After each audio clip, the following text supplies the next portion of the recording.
Hey guys, two major things before we dive into this video. One is you can see it's going to be a kick-ass video. And along with that, you're going to see that it's in vertical resolution. Now this is because this is a tight encounter. Wasn't quite ready to film this one, but I whipped out the phone. I got some footage for you guys, and it turns out a lot better than I ever could have prayed for. Second thing you're going to notice in this video is it is not cut up into tasty little bits and chunks like you see a lot of my other videos, being as entertaining as possible but still including that education. This one is going to be 100% of the encounter just as I experience it, unedited, and you guys are going to be able to sit with me on the ground in this hunt and experience just what I did. And the goal of this is to maybe get you guys to learn from the way that this buck behaves in this encounter. Now, a little bit of context. This buck comes in following a doe, so I went to this location and I'm on the ground. I'm not set up yet, and I can hear a buck grunting following a doe in the cattails. And so what I do is I make some ground noise, I grunt in response, I whip out my phone and I start recording. And what happens is that doe, right before I started recording, works around me, sees me, works off. Now this buck is behind her, but he hasn't quite made it to this chunk of land that I'm on yet.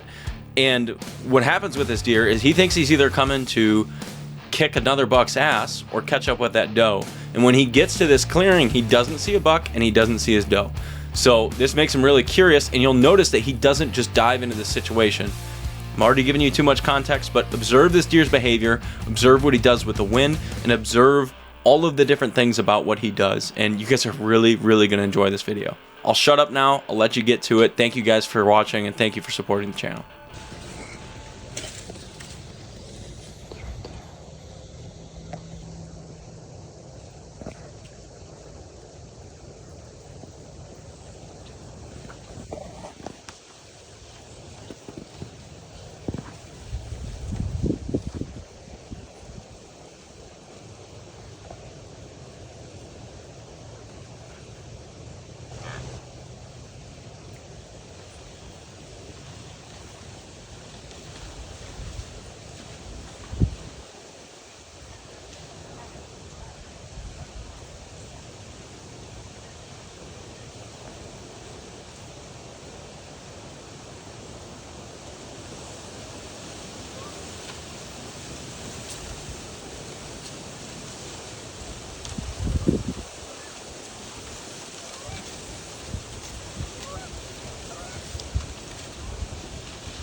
jumper on me here.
That's what a mature buck blow sounds like.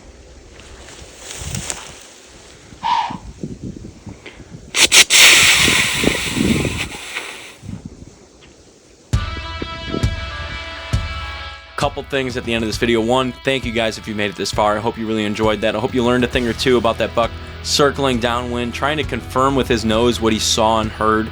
That's a very common thing in this pressured public, and even though he had a hot doe on him, even though he was tied up with her, he wanted to make sure he was in a safe situation beforehand, and that is very often what they're doing here on pressured public land. Now, you might notice a couple things. One, I'm filming right now with a completely different rig than what you saw in that video and some of the previous videos. You might notice that it's a little bit better quality, I hope, than what you've seen before. That's because I'm filming with a Sony a7S III. It's a major upgrade. It's a mirrorless camera from what I've been using in the past few seasons, which is a standard 4K camcorder. Now, this will film at 10 times the frame rate of what you've been seeing in all these hunts. It films in 10-bit color, which my current laptop can't even break down, so I'm filming this in 8-bit right now.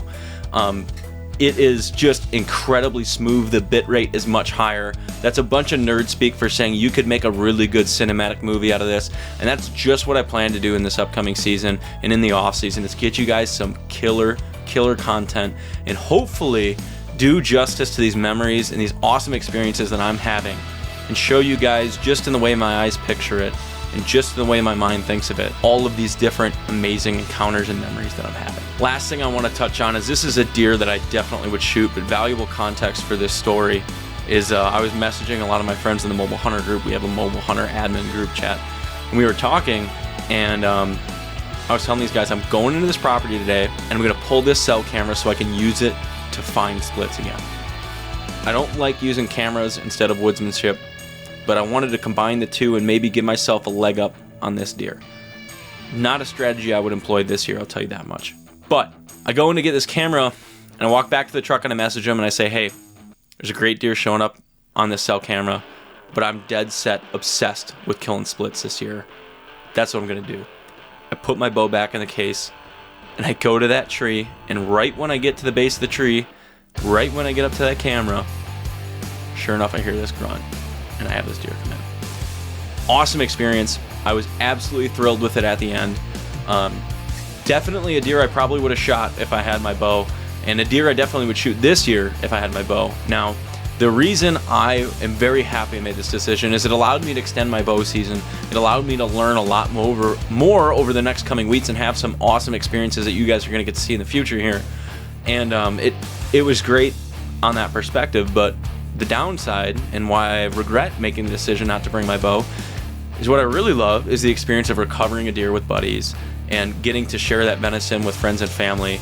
And I kind of robbed myself of what was a really nice public land deer by purposefully being obsessed with a single buck. Now, different strokes for different folks. That's going to be good for some people, but in this situation, I'd kind of lost sight of where I am in my journey and what I want out of hunting. This was me going down the rabbit hole of obsession. I hope you guys learned from how the deer behaved and also how I behaved in this hunt, how I was thinking at the time, and you guys are going to see that mental fortitude really get challenged here. I've got some amazing encounters with even bigger deer than the one that you just saw, and I've got some really good stuff coming up that deals with pressure and how that can influence your hunts, other people ruining my hunts, and how I deal with that mentally. And you guys are going to start to see my mental state like maybe deteriorate a little bit. You're going to start to see me go downhill, but you're going to see me be redeemed in the end. I can't thank you enough for the support. It means the world to me. This year more than ever, I've had so many people reach out to me in a positive way, and it just really makes me feel that this journey I'm going on is in the right direction. I can't thank you enough. I'm going to shut up. I'm going to let you guys get to the rest of your night, but thank you so much for the support. Thank you for the videos. Drop a comment what you would have done in this situation. Maybe call me an idiot a little bit, but I'm excited to see you guys in the next video. Thank you so much.